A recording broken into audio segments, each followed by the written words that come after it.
یہ یاد رکھنا کہ جب تک کہ قوم حقیقی طور پہ آزاد نہیں ہوتی اس قوم کی کوئی دنیا میں حیثیت نہیں ہوتی، دنیا میں عزت نہیں ہوتی، اس کے پاسپورٹ کی دنیا میں کوئی قدر نہیں ہوتی، کیونکہ غلام قوم ایسے ہے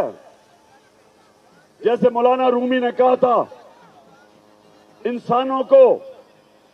کہ اللہ نے جب تمہیں پر دیے ہیں، اللہ نے جب تمہیں پرواز کے لیے پر دیے ہیں تو کیوں چونٹیوں کی طرح زمین پہ رینگ رہے ہو؟ جو قوم غلام ہوتی ہے وہ کیڑے مکوڑوں کی طرح رہتی ہے، ان کے حقوق نہیں ہوتے، ان کے لوگوں کی عزت نہیں ہوتی۔